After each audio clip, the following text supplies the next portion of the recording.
comfortable with the folks around you, move if you need to. We are glad to be together.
Good morning, and welcome to the Unitarian Universalist Church of Arlington.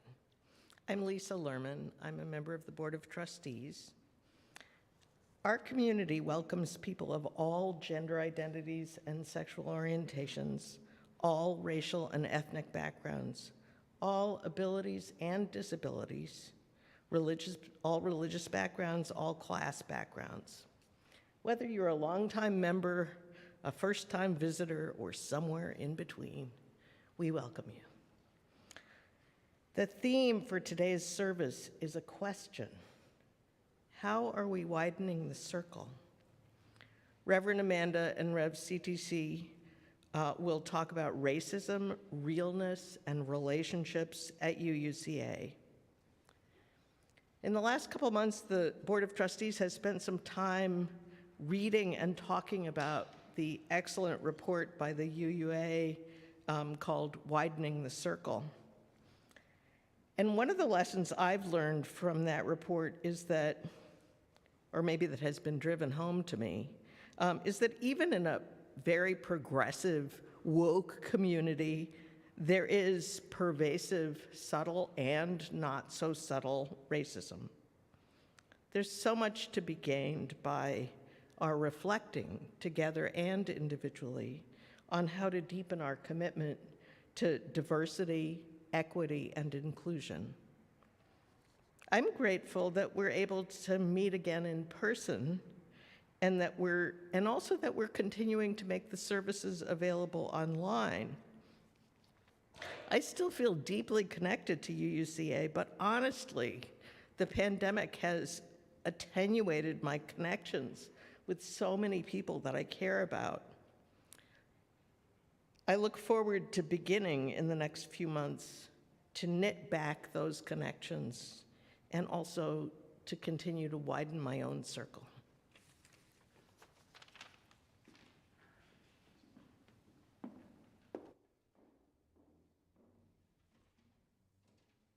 Lisa, thank you so much for that message. And thank you, Free Spirits, for that beautiful music. I wonder, as we settle in, if we could have just a little more jam for a moment here. Would you do that for us? Thank you. Thank you so much. Let's we were like ready out of the gate at 10:15 this morning. Let's settle in just a little more as we get ready here and at home.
so much. I needed that this morning.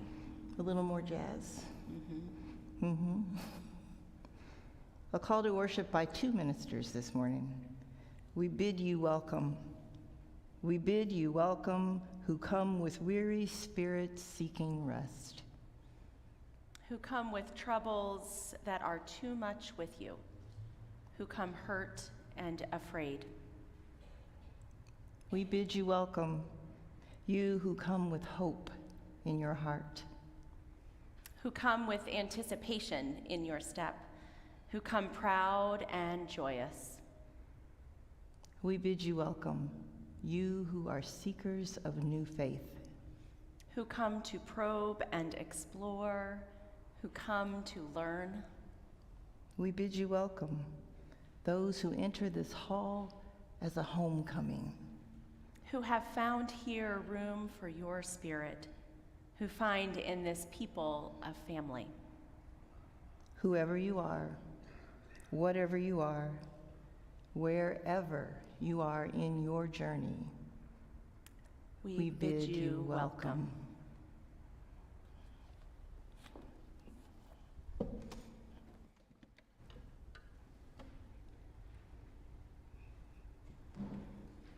Every Sunday we light a chalice, holding space with our brother, sister, and sibling congregations all across the world. This morning we're starting a new tradition. We're going to light another candle before we light the chalice. We're lighting this candle for hope, for love, and for peace. Our lives are incredibly challenging. We are moving through times that are unprecedented. Love, hope, and peace will be part of the start of our services from now on. And as we light our chalice, we do so with familiar words. We gather together as a community of memory and hope to celebrate life and its infinite possibilities for love. We light this chalice as a symbol of the light within every human heart. May our individual sparks meet and merge, bringing both light and warmth to the world.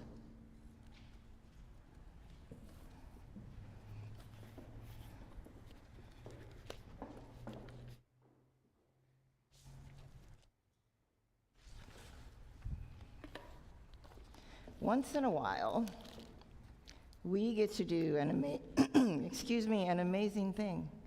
We invite new people into our tribe. This morning is one of those mornings when we invite new people into our tribe. Will the new members please come forward? I invite Sarah Masters, our Director of Congregational Life, to join us on the chancel.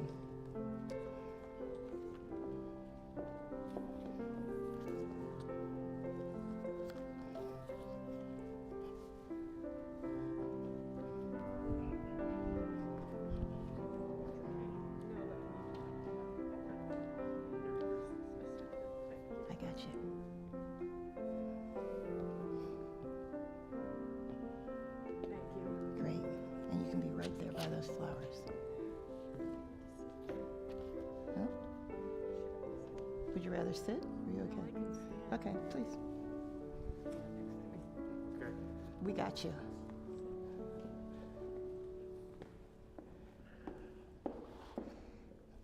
This morning, I welcome Peter Koppelman. Raise your hand. Hey, Peter. Henry Heinhold. Lucia Heinhold. Scott Heislip. Did I get it right? Oh, excellent. Christine Stoneman, Brother Cy Schuster, and Patty Winterton. Today, each of you has chosen to embrace the spirit of love, welcome, and understanding that flows through this church.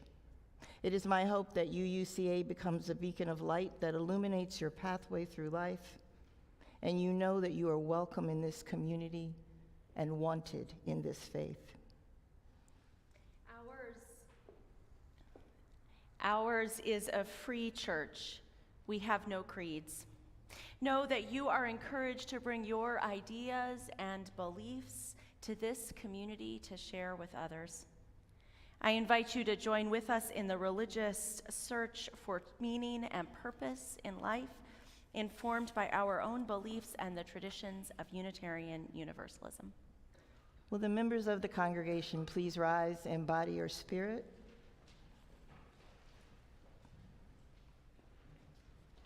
There's an insert in today's order of service.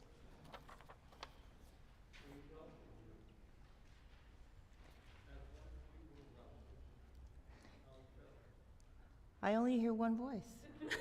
It's Jean. Jean welcomes It's them, which Jean. I just love so much. That was gorgeous, but if we all could use our voices in this part, please. The congregation, please. We welcome you as once we were welcomed ourselves. We seek to be open and inclusive, and we will respect your inherent dignity, your ideas, and your vision, in times when it is easy and in times when it is difficult. And our new members. We join this search freely and willingly. We accept your welcome and support with gratitude. Thank you for reaching out to us with both open hearts and open minds. Knowing that we may not always live up to our ideals, we ask that you recognize our humanity. And when we fall short, we invite you to stay in relationship with us and help us continue to carry the spirit of love. And the congregation, please. We welcome you as equal members of this congregation, with this faith, and as partners in our shared journey. With great joy, great joy, great joy. We welcome each one of you as new members of this community this morning. Will each of you please take a moment to sign the UUAC membership book as you leave the chancel? Welcome. Welcome. Welcome. Welcome. Welcome. Welcome. You're welcome.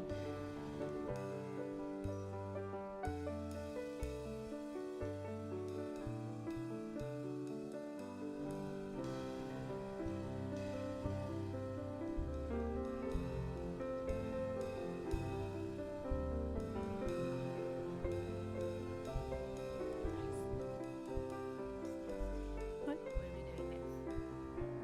I think that one travels. No.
Thank you, Sarah. And as they make their way back to our community, could we offer them a giant round of applause in the spirit of welcome?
Oh, free spirits, thank you so much.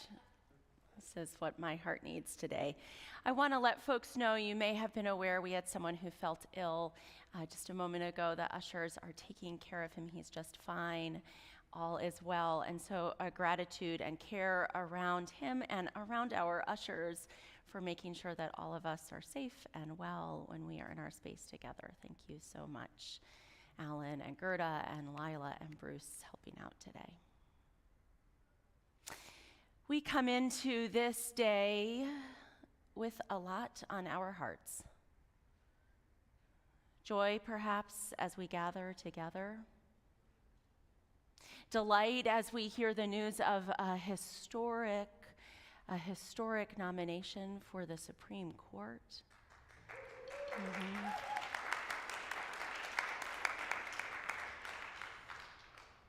Heaviness and grief as we pray and mourn with Ukraine and with all at risk around the globe.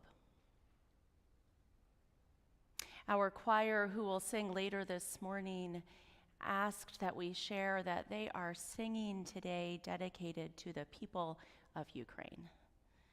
Thank you, choir, for holding that as you share music. I want to invite you, in the midst of all of that, into a time of prayer and meditation this morning. Take a breath with me, friends.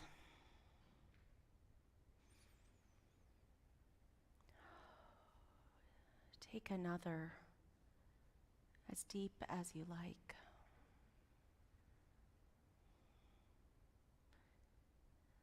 Sometimes we sing, when I breathe in peace. When I breathe out love. I can think of no better prayer today than that. When we breathe in, may we breathe in peace. When we breathe out, may we breathe out love. May our hearts fill with peace, with hope and work for peace. May they fill with solidarity, with the knowledge that justice goes hand in hand with peace.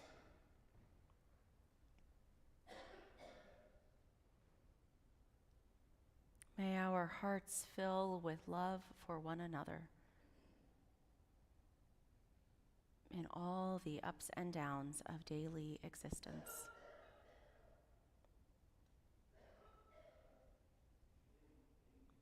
May our hearts fill with the spirit of life and love that connects us. When I breathe in peace. When I breathe out love. May it be so. Amen.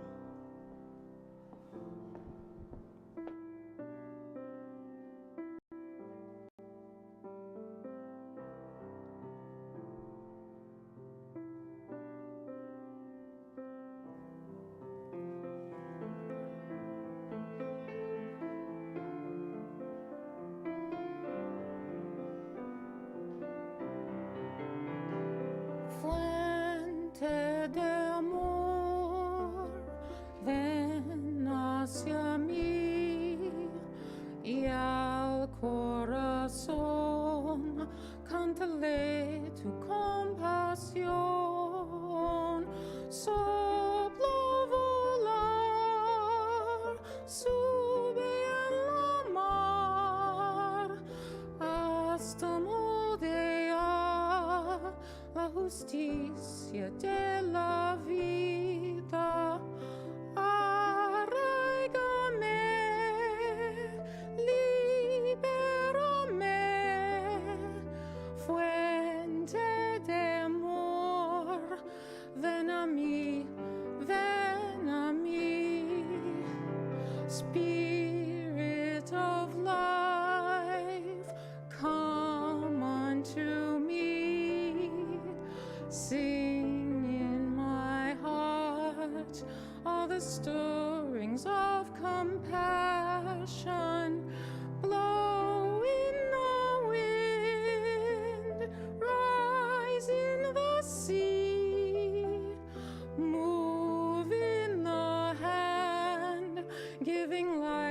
the shape of justice.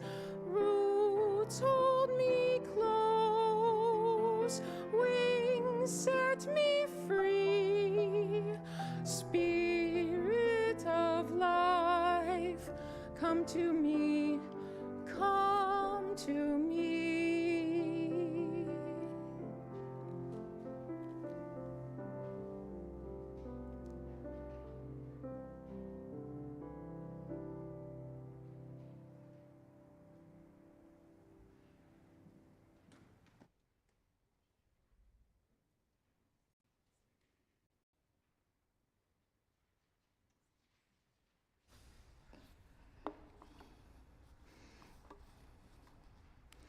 We are having real church today.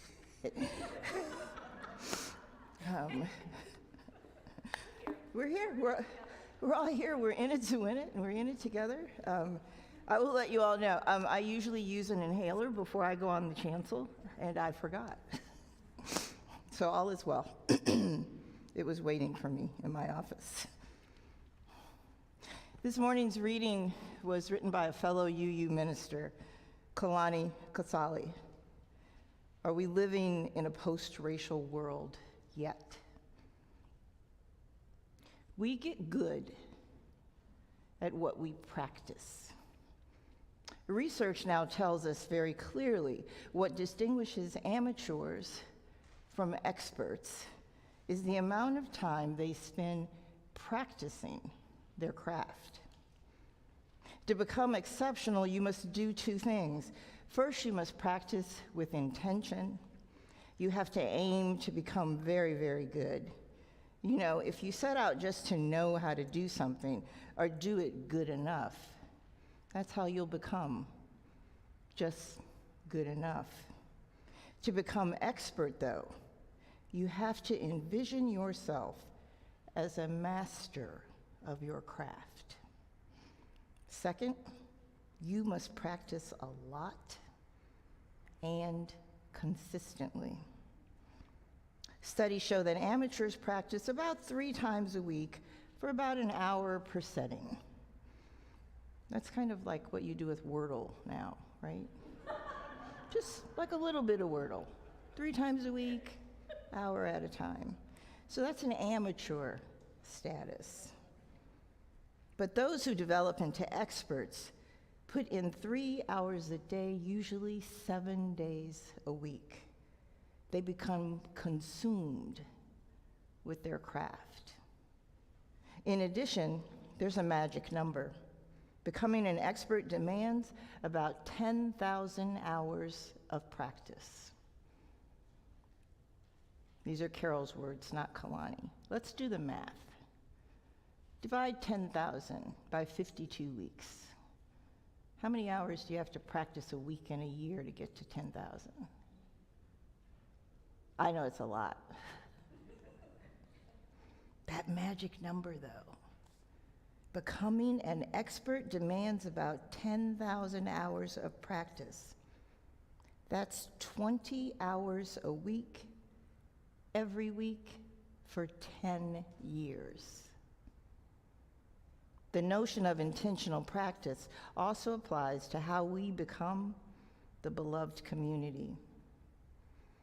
It is not just enough to say we are post-racial or we want to be post-racial. We have to practice being post-racial. It is said that if you're not on the court, you're actually not even in the game. That's what we have to do. Put in our time on and off the court. As Rev Kalani says, it takes 10,000 hours of practice to become an expert at anything. As Rev Carol says, we've got some hours to put into the game.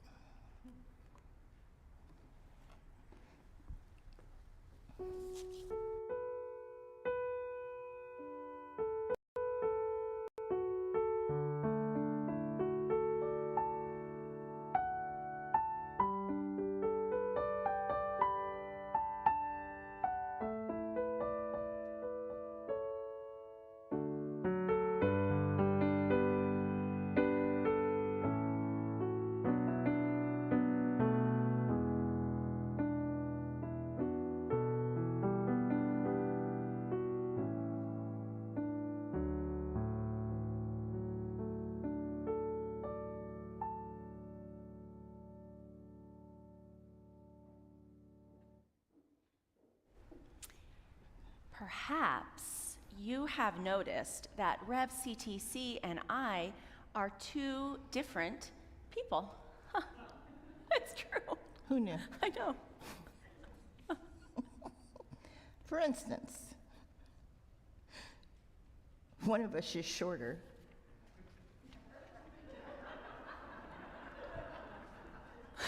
And one of us is taller. She's not even in heels. It's okay. But I am. That's right. That was actually supposed to be my That was supposed to be line. your line. That was my line. We're off our lines off now. already. That one of us is shorter and one of us is taller. And Yes. this one is my line. There's also almost a 20-year age difference between Rev Amanda and myself. That's right. They might have noticed, that one of us is black and one of us is white. Did y'all know that? Did you notice? Did you notice that? Was it apparent? Mm-hmm.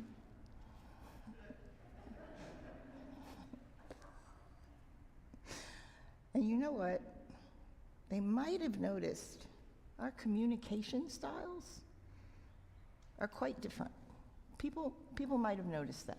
They might. There may be more on that later, actually. Yeah, Yeah, there will may be. Of course, we are also a lot alike. We are both parents. We are both parents in different places in the parenting scheme of things, but we are both parents. And we both love music, especially country music. I bet that surprises people. How many people thought we might love country music, both of us? Oh, look, right in the back. It's one of our new members. Hi. Oh, there'll be chocolate for you later. Yeah. But it's true. It's true, though. And of course, we are both ministers. But that doesn't always mean we are automatically able to communicate with each other, to talk about the hard things, to plan things perfectly. That, as our reading this morning suggests, takes practice. So we have been practicing over the last 7 months since Rev CTC began in her role here as Minister of Social Justice and Community Development. First, actually, we had to figure out that title. That was one of our very first significant conversations, I think, once Rev CTC had come on board. Both of us wanted to make sure it was clear that the position Rev CTC was taking here at UUCA held a particular portfolio. It wasn't sort of the things that I wasn't doing, right? It was its own piece, its own portfolio. I was so excited to have Rev CTC come on because part of my vision for the congregation when I started was that we build our connections with each other internally, our sense of an us with each other, and that we keep building that out into the community at large. Our sense of an us in Arlington and in Virginia and in the United States and in the world. And Rev CTC brought that same excitement and energy into the role. And so we started talking through, and gosh, we had 6, 7 permutations of this title at some point. And we really got stuck on community building or community development. Do you remember we went with community development because of the definitions from the United Nations, who in 1955 said, community development is a process designed to create conditions of economic and social progress for the whole community with its active participation. That's the part we liked, the active participation of the community. And Amanda liked that one better, too. Did I? I don't remember that. Just saying. I don't think that's how it went. Then we had to figure out how to be together, both publicly and privately. Publicly, like on the chancel or in meetings. Privately, like communicating about planning, with rather different styles and thinking about how to respond to challenges in the congregation. And doing all of that while bringing our own particular and different and same and different identities. Now, it has not always gone smoothly over these last 7 months. If it had, I would be worried that we were not really talking about anything important. There have been times when we've misunderstood each other's emails, or we had to sit down and really talk things through. As a white person, I don't always have a good lens into when my own white fragility is showing up or when I'm centering my experience, especially when we're talking or teaching or preaching about racism. That work is part of our relationship. It can't not be. And sometimes it's uncomfortable or difficult. One of my growth tasks is to make sure that I have places to process that with friends or mentors or in learning spaces designed for white people to learn together, so I don't have to ask my black colleague to process it. I'm sort of successful at that, maybe part of the time. You're good. Yeah, so she's withholding judgment on that. Learning and growing is hard work, and it's worth it. We get good at what we practice. But we don't just practice for practice's sake. And the end result of that practicing isn't that Rev CTC and I can work well together. In community organizing, we talk about public relationships. That doesn't mean a relationship that's viewed in public, even though ours literally is. Hello, our TV viewing audience. It means really more a relationship that exists for a public reason, right? For an end in the world. Ministry is like that in general. It's one of the reasons I really resist the metaphor of a minister in a congregation being in something like a marriage. Even when a minister's called the way I did, right? We had that installation ceremony, but still, we're not married to each other. A marriage exists in and of itself as an end to itself. The relationship is the end. A relationship between a minister and a congregation or between colleagues who serve a congregation, we build those relationships for something. We practice for something, for the mission of the congregation. This month, we have been exploring the theme of widening the circle. Rev CTC's sermon last week challenged that we not make our engagement with Black history and Black culture a February thing, that we not make our work on anti-racism and multicultural engagement a February thing. Or I could add our engagement with Latinx history and culture a Hispanic Heritage Month thing, or that we not remember that our community includes Asian Americans only on Lunar New Year, but that we work to both understand and embrace the diverse cultural and racial experiences already present in our congregation all the time, and that we continue to expand those experiences. And that no matter what our background, we understand that the work of collective liberation belongs to all of us, every single one of us. And so the things that Rev CTC and I are practicing, some of that is really our work to practice with each other. But it is all of our work to notice the ways we are the same and the ways we are different, and to build a world where our oneness can be celebrated and our diversity can be honored, and where we can, each person can flourish and thrive in just the way we need to. That is the point of our practice. That is the point of our practice. That's the circle we are trying to draw wide. To draw wide. One of the ways that Amanda and I are very different is a communication style way. And it particularly shows up in email. If you communicate with both of us, and some of you have, our email styles are a million miles apart. We'd like to offer an interpretation of how we process email for you. This is the interpretive dance segment. This is the interpretive dance segment. We're ready. Sorry, just gotta. That's it. Do Yeah. it. Loosen You up. a little more than, because I'm just gonna. Cause, Yep. yeah. Okay. I know, cause, yeah. So, Amanda's emails are like this.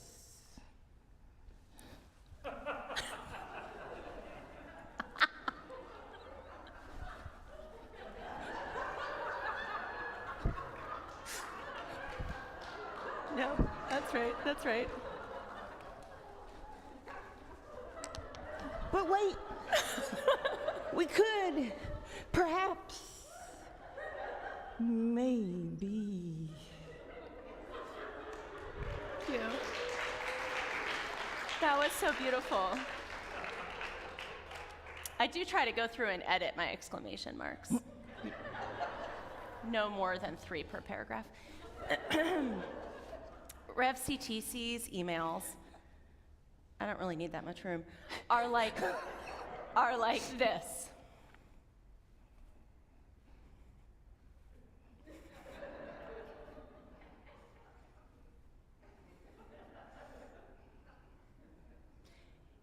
In faith, Rev CTC. Emoji! That's not wrong. No. They're very clear. They're very clear. They're so clear. They're quite often bulleted list. Bullet. That's what these were. Was that not? That was the bullets, yes. Amanda's have numerous adjectives and adverbs. Rev and CTC doesn't have time for modifiers, those. Modifiers. But you do get the emoji. There's It's always usually this one. There's that one, yeah. Because I'm nice, there's an emoji But up there. there's an emoji. That's right. That's Henda. Yes, thus ended the interpretive dance portion of the sermon.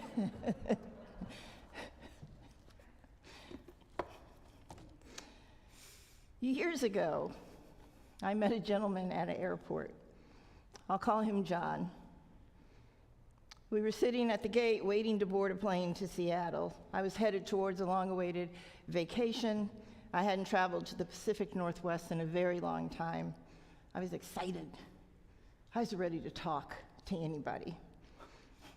We fell into this easy conversation about travel, agreed we both hated to wait in long lines, and found out we shared the joy of trying new foods and meeting new people. He asked me my favorite travel story, and I told him about a trip to the Oregon coast, where I discovered tide pools with starfish as big as my hand and in colors as bold as the rainbow. He shared a memory of visiting the markets in Istanbul, recalling the smell of spices and bartering with a merchant to buy the perfect blue rug for his wife. When I asked him what he did for a living, he paused for a moment, and then he said, "I'm in the Navy. I've served my country for over 16 years. He paused again, and a smile went up one side of the corner of his mouth, and he said, "Actually, I'm a Navy SEAL. Some people think I'm a bit of a badass." What do you do? I lifted the book I had been reading from my lap, and I showed him the cover. The cover said, "Preaching Killer Sermons." He looked at the book, looked at the words on the cover, and then he said, "Damn, you're the real badass." It takes a special kind of person to do that job. When I first interviewed with Amanda, I thought about that story and the idea that preachers are badasses.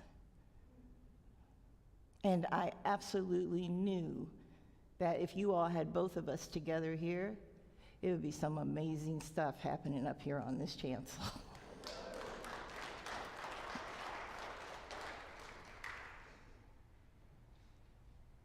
That Navy SEAL and I in the airport that day nodded in agreement. Yeah, we were both badasses. We chatted a bit more. Then they called us to board. We weren't sitting together, so we went to our separate seats. We said goodbye, and we boarded that flight. I thought about that, the idea of Navy SEAL, minister, being badasses. And I agreed in heart, spirit, and soul. Both of those jobs take smarts and strength and a willingness to march head on into impossible situations. Ministers are the ones who are called in for special missions and meetings. It takes intense courage to be a minister or a Navy SEAL. The job is tough, the job is challenging, and in my new friend John's words, it is rewarding beyond measure. It's also easier to do when someone is by your side. That's the best part of working at UUCA, working with Amanda, and working with a team. Mm-hmm. After more than 8 years of solo ministry, working as part of a team the past 7 months has been good for my mind, my body, and my heart. Now, don't get me wrong. You saw the interpretive dance. Ministry, and me and Amanda, are often quite different. We both like wands and country music. We do have different thoughts about what it means to stand here and give a sermon, but we both believe that excellence in worship is part of our beings, not just a job or an adventure. It is part of what makes us ministers, wanting excellence in this forum. The other thing that makes it work is the team word I used.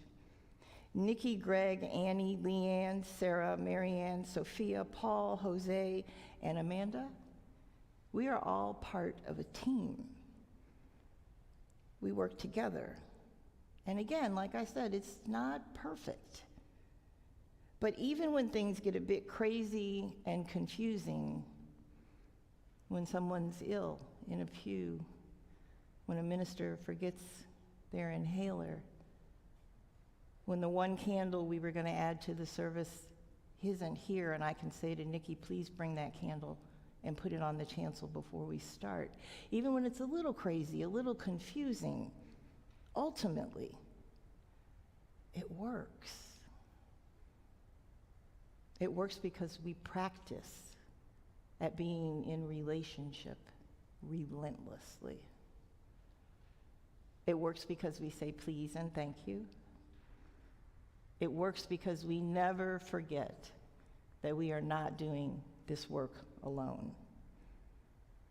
Ultimately, and Amanda mentioned this, we make the decision over and over and over and over as a team, as colleagues in ministry, to do things that are in the best interest of the collective, of the staff, and of you, the congregation. It's that simple and it's that complicated every single day. What matters most is that we are figuring out how to respect each other and how to work together for the good of the whole. There's a scene in one of my favorite movies, a Star Trek movie, where Spock saves the entire collective. The ship has broken down. It needs to jump to hyperspeed. And there's one component that has to be put back together with human, or in his case, what is Spock? Vulcan hands. One person has to go into the radioactive container in the room where you know you're going to die, and put this thing back together. They can't decide who's going to do it. There's a group of them standing over here talking about it. And Spock very quietly disappears off the side of the stage, goes into the room, locks the door behind him, and fixes the part. By the time they realized he's gone in to save the collective, it's too late for him to come back out. He's leaning against the glass. He has one hand on the glass. And his buddy Jim comes up and puts his hand on the other side of the glass. And what they say to each other is the needs of the many outweigh the needs of the one. That is what this team does. We put the collective ahead. We put the needs of the congregation in front of the needs of ourselves. And the only way we are able to do that is by working together. The widening the circle part, that's just part of the rest. We're widening the circle with classes, we're widening the circle, with racial justice walks, we're widening the circle by having a summit where 40 people showed up to talk about how we can make the world a better place, how we can serve others. We're widening the circle. That too isn't perfect. But it continues and we stay in the game. We keep practicing at it. And the more we practice, the better we will become.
facing? That's fine. That's good. There we go. I just need to peek through somewhere. That's it. There we go. Now we got it. We got it. In February, 70% of our offering will be given to the Little Friends for Peace. Little Friends for Peace welcomes youth and adults to experience, learn, and practice peace through a variety of peace education programs. They believe that peace education enriches communities by bringing social emotional learning directly to them. LFFP also believes that all people can create homes, classrooms, teams, and workplaces and lives where everyone gives, everyone gains, and everyone wins. There are many ways to give to UUCA through our website, by text, the Give Plus app, mailing a check. Please put plate in the memo line. As you're making donations, remember 30% goes to the continuing mission of UUCA and our work together here. And in February, 70% goes directly to Little Friends for Peace. We invite you to give generously and to consider adding a little extra this week. The offering will now be received.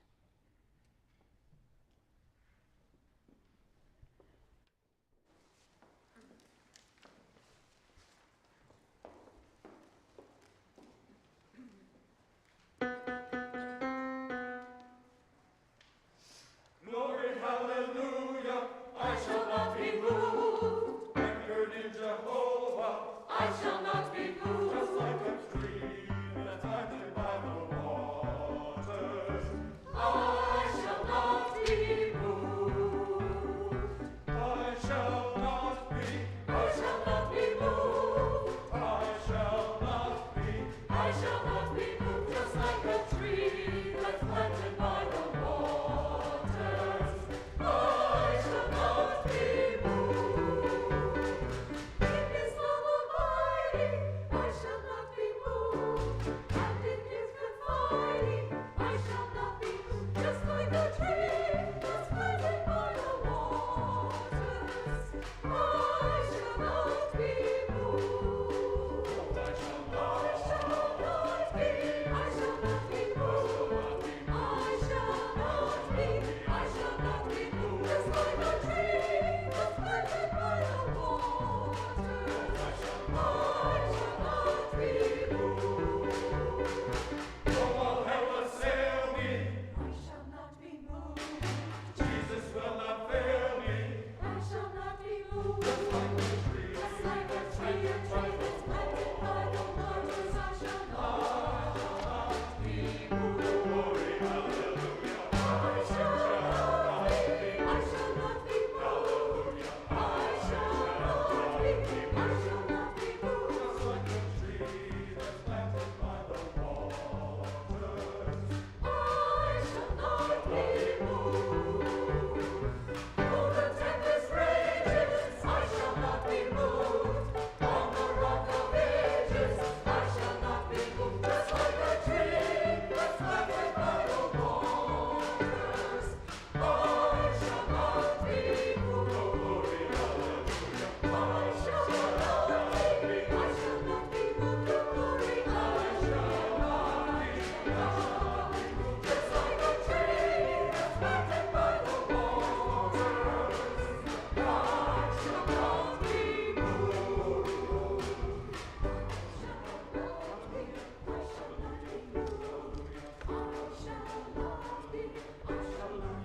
Just like a tree that's planted by the waters, I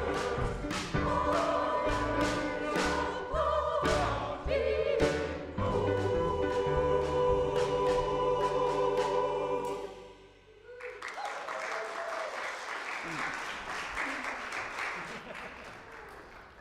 Lovely, lovely as usual. Will the ushers please bring the offering forward?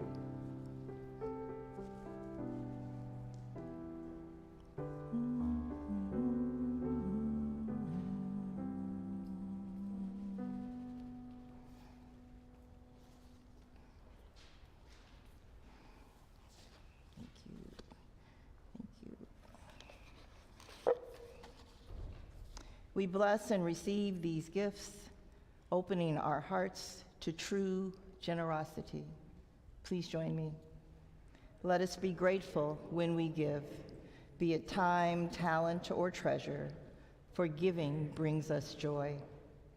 Let us be grateful for our needs and the experience of vulnerability, for they teach us how to receive in community and love. Let us be grateful for those who share their gifts to nurture this congregation, for it is a blessing to make a difference together. Thank you. Emma. Testimonial this morning comes from Emma Scheidel, who's going to come forward. Oh, and Kyla's going to come along with her. Excellent.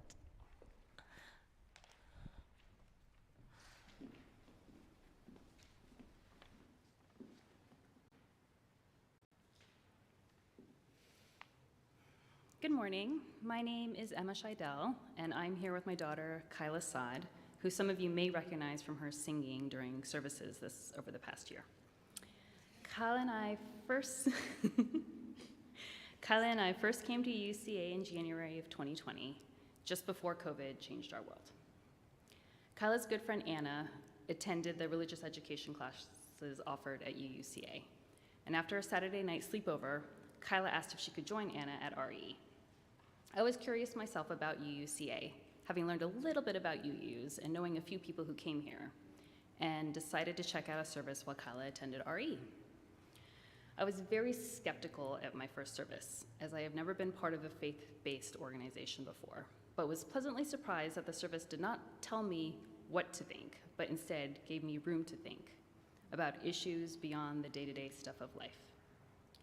Kyla and I started attending semi-regularly, then COVID hit. Kyla continued to attend RE online, but I decided that I would hold off on online services, thinking to myself that I would go back in a few weeks or months when we were back in person. Obviously, I had no idea how long COVID was going to last. Once fall came around and I realized COVID was going to affect our lives for a lot longer than I originally thought, I re-engaged with UCA through online services and some of the Faith 360 offerings, including a beginning covenant group.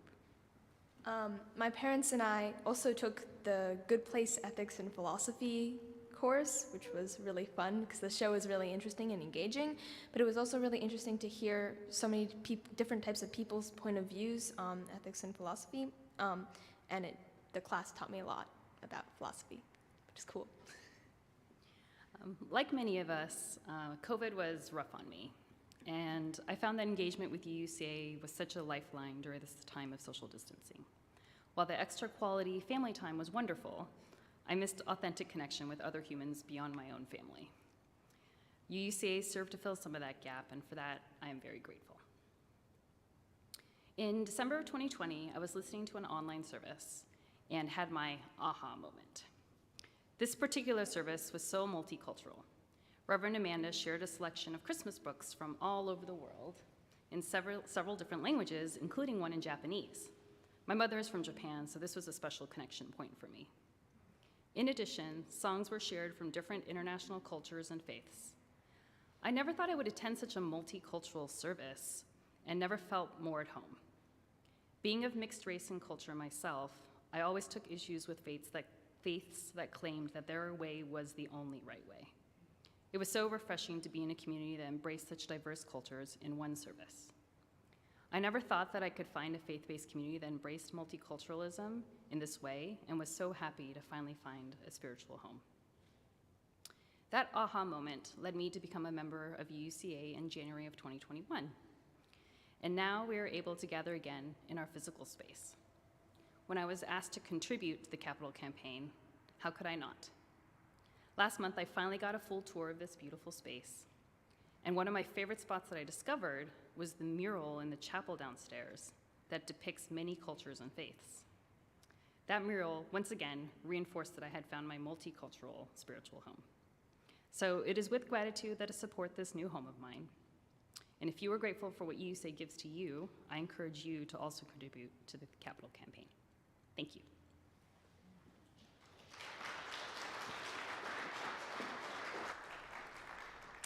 Emma and Kyla, thank you so much. I'm just saying thank you so much for all you bring to our community, including your music and your beautiful spirit. I want to offer just a little thank you today to someone who is she even here? No, because she's probably meeting with people. Is Marcia, are you here? Did we not tell her that we were giving her this? Is Marcia here? Okay. You know what? We're running late, so I'm just gonna say that this is Marcia Meehan, our capital campaign consultant's final Sunday with us. Though we hope she's gonna come back and celebrate with us a little bit later. And we have some lovely flowers for her. But of course, she's working, and that is so typical of Marcia, who consistently doesn't want to be the one at the front because this is the capital campaign for our congregation. We own this congregation, right? The mission owns this congregation, and that is what she puts front and center every time. But there she is. Marcia, just come up and take some flowers. You can do it. Okay, here we go. We're so grateful, Marcia, for all the ways that you have stretched us, helped us to grow, and brought your caring generosity to us on staff as part of the capital campaign team and the staff team. So thank you so much, Marcia, for being with us. Okay. Now we're ready to benedict. Can I just look at your words? Share? Yes, please. Should we share? Yes, please. I think we like each other. I know. What are you gonna do? What are we gonna do? Well, we brought you in together. We will take you out together this morning too. A benediction. Take courage, friends. The way is often hard. The path is never clear. And the stakes are so very high. Take courage. For deep down, there is an abiding truth. You are not alone. Blessed be.